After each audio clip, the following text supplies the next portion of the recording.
de Jane Austen, Orgulho e Preconceito, capítulo 23.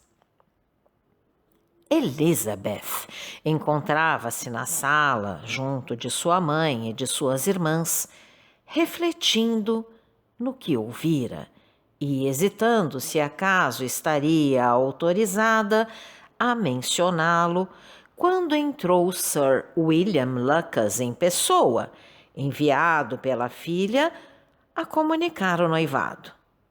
Cumprimentando-as calorosamente e felicitando-se pela perspectiva de uma ligação entre as duas famílias, revelou o objetivo de sua visita perante uma audiência não apenas surpresa, como também incrédula, pois Mrs. Bennet, com uma perseverança maior do que a delicadeza o permitia, sustentava que ele devia estar redondamente enganado. E Lídia, sempre refletida e frequentemente descortês, exclamava desabridamente: "Meu Deus, Sir William, que história é essa? Então não sabe que Mr. Collins pretende casar com Lizzie?" Nada, a não ser a complacência de um cavalheiro, teria suportado imperturbável tal tratamento. Mas a boa educação de Sir William não o abandonou. E, embora ele insistisse para que acreditassem na veracidade de sua informação, foi com perfeita cortesia que suportou toda aquela impertinência. Elizabeth, então, sentindo-se chamada a libertá-lo de situação tão desagradável, adiantou-se e confirmou o relato, referindo o conhecimento prévio que dele obtivera da própria Charlotte, e tentou pôr um fim às exclamações de sua mãe e de suas irmãs, congratulando sinceramente Sir William, no que foi prontamente seguida por Jane, e fazendo uma série de observações quanto à felicidade que seria de esperar de tal união, ao caráter de Mr. Collins e à distância adequada a que Hunsford se encontrava de Londres. Mrs. Bennet ficara profundamente abalada para conseguir pronunciar-se durante o tempo em que Sir William ali permaneceu. Mas, mal ele as deixou, os seus sentimentos imediatamente transbordaram. Primeiro, ela persistia em não acreditar em tudo aquilo. Segundo, jurava que Mr. Collins tinha sido pura e simplesmente apanhado. Terceiro, tinha certeza de que eles nunca seriam felizes os dois. E quarto, desejaria que o noivado se rompesse.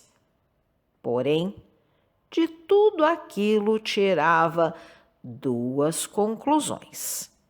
Uma delas era que Elizabeth era a causadora de todo o mal, e a outra que ela própria fora barbaramente tratada por todos eles. E sobre esses dois pontos ela discorreu incansavelmente durante o resto do dia. Nada havia que a consolasse ou que a tranquilizasse, e seu ressentimento não se apagou com o dia.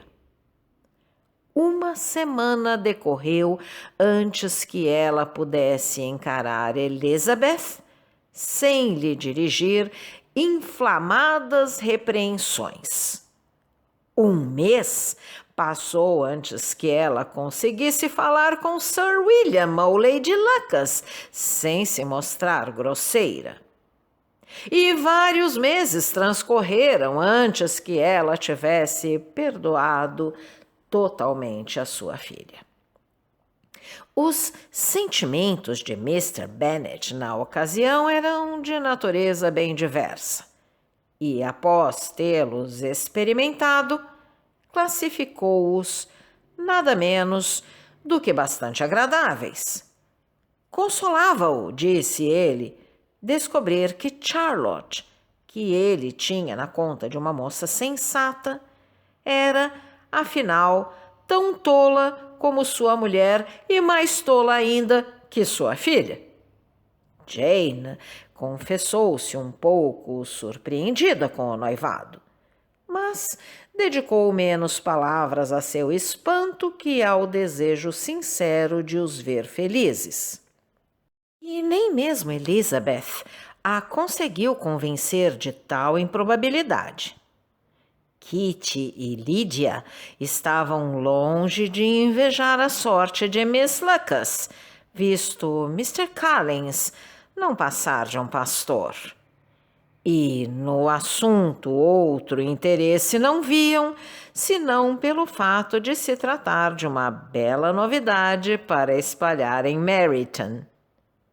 Lady Lucas não era insensível ao triunfo de poder dar réplica a Mrs. Bennet sobre o conforto de ter uma filha bem casada, e as suas visitas a Longbourn sucediam-se com uma frequência maior do que a habitual.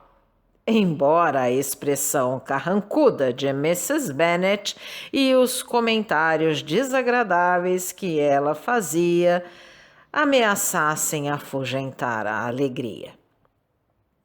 Entre Elizabeth e Charlotte subsistia um constrangimento que as impedia de tocar no assunto entre si.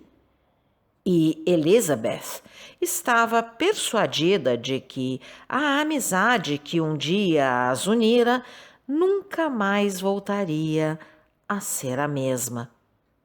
A desilusão sofrida com Charlotte fê-la voltar-se com um carinho redobrado para sua irmã, sobre cuja retidão e delicadeza ela sabia poder contar, e por cuja felicidade ela se inquietava cada vez mais, pois já decorrera uma semana depois que Bingley partira e ainda nada se sabia sobre seu regresso. Jane respondera prontamente à carta de Caroline e contava os dias à espera de novas notícias dela.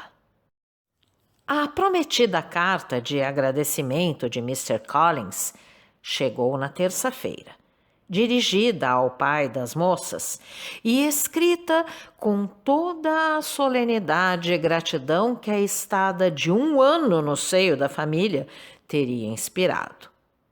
Após ter satisfeito sua consciência neste capítulo, prosseguiu em sua carta, informando-os, com expressões verdadeiramente arrebatadoras, de sua felicidade em ter conquistado a afeição da tão simpática vizinha Miss Lucas, e aproveitando o ensejo para explicar que fora apenas pensando no prazer da companhia dela que ele aderira tão entusiasticamente ao simpático desejo de o tornarem a ver em Longbourn, onde ele contava chegar daquela segunda-feira há 15 dias, pois Lady Catherine, acrescentava, aprovava tão calorosamente seu casamento que o desejava ver realizado o quanto antes, o que ele considerava argumento decisivo para convencer sua adorável Charlotte, e que a levaria a fixar o dia que o tornaria no mais feliz dos homens. O regresso de Mr. Collins a Hertfordshire deixou de constituir um motivo de prazer para Mrs. Bennet. Pelo contrário, ela sentia-se tão inclinada a lastimá-lo como seu próprio marido. Não via por que razão haveria ele de escolher Longbourn em vez da casa dos Lucas, e além da inconveniência que era, causava-lhe um enorme transtorno. Detestava hospedar estranhos enquanto sua saúde se mantinha tão difícil. E da humanidade inteira, os apaixonados eram quem ela menos suportava. Tais eram os murmúrios de Mrs. Bennet, que apenas cediam perante a aflição da prolongada ausência de Mr. Bingley. Tanto Jane como Elizabeth se sentiam pouco à vontade sobre tal assunto. Dia após dia, o tempo passava sem que trouxesse outras notícias dele que não fosse o rumor, que em breve correu em Meryton, de que ele não regressaria no inverno a Netherfield. Rumor este que enfurecia Mrs. Bennet e o qual ela nunca deixava de contradizer, classificando-o como uma escandalosa mentira. A própria Elizabeth se achou receando, não que Bingley fosse indiferente a Jane, mas que as suas irmãs tivessem conseguido seu intento em mantê-lo afastado. Embora fosse com relutância que admitia a ideia tão destrutiva da felicidade de Jane e tão desonrosa para a constância de seu apaixonado, era com frequência que ela lhe ocorria ao espírito. Os esforços unidos das duas insensíveis irmãs e do amigo tão subjugador poderiam, ela temia, assistidos pelos atrativos de Miss Darcy e os divertimentos de Londres, ser demasiados para a intensidade de seu amor.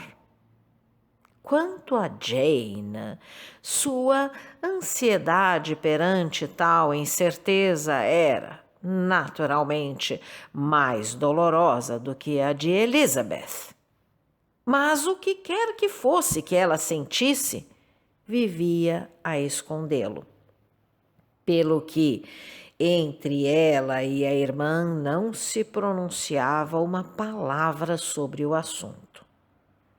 Porém, como delicadeza idêntica não habitava sua mãe, raramente passava uma hora sem que ela falasse de Bingley, exprimisse sua impaciência pelo regresso dele e forçasse Jane a reconhecer que, se ele não o fizesse dentro em breve, ela deveria sentir-se ultrajada. Tais ataques requeriam da parte de Jane toda a docilidade de seu caráter, de modo a suportá-los com uma tranquilidade razoável. Mr. Collins chegou, muito pontualmente, na segunda-feira anunciada por ele, mas sua recepção em Longbourn não decorreu com a espontaneidade da visita anterior. De qualquer modo, era suficientemente intensa sua felicidade para não sentir a falta de outras atenções. E, felizmente, para a família, aquele entusiasmado namoro aliviava-os quase totalmente de sua companhia. Com efeito, passava os dias em casa dos Lucas, e por vezes reaparecia em Longbourn apenas a tempo de desculpar-se por sua ausência antes de a família se retirar para passar a noite.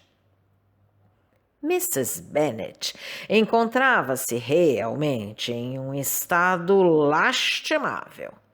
Qualquer alusão ao casamento a prostrava em uma agonia de mau humor, e onde quer que ela fosse, tinha a certeza de não ir ouvir falar noutra coisa.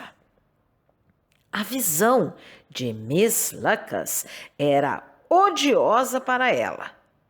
Como sua sucessora naquela casa, ela encarava-a com invejosa aversão. Sempre que Charlotte as visitava, ela julgava-a antecipando a hora da posse.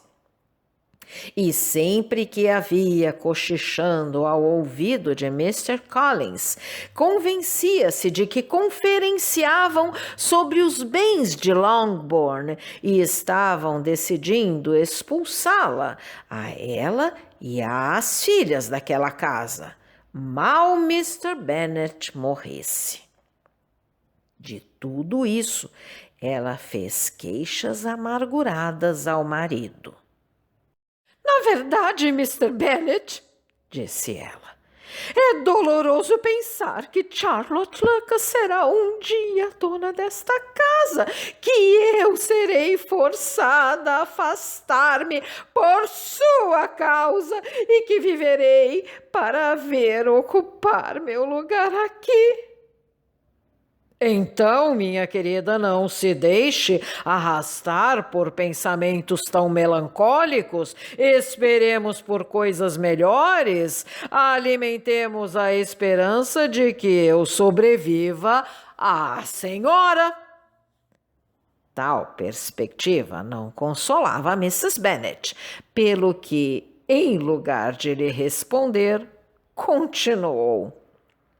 Não suporto pensar que eles terão tudo isto. Se não fosse a existência da sucessão, eu não me importaria. Não se importaria com o quê? Não me importaria com nada. Agradeçamos então a senhora encontrar-se a salvo de um tal estado de insensibilidade. Nada agradecerei, Mr. Bennet, que tenha algo que ver com a sucessão. Como foi possível a alguém ficar tranquilo sabendo que as filhas ficarão privadas da propriedade? E em benefício de Mr. Collins ainda por cima? Porque ele e não outro qualquer. Confio-lhe a tarefa de o descobrir, disse Mr. Bennet. Obrigada pela audiência. Se você gostou deste áudio, por favor, deixe seu like, compartilhe, deixe também seus comentários.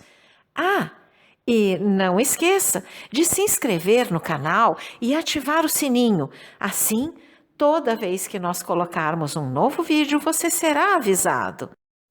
Não deixe a leitura para depois. Um grande abraço e até a próxima!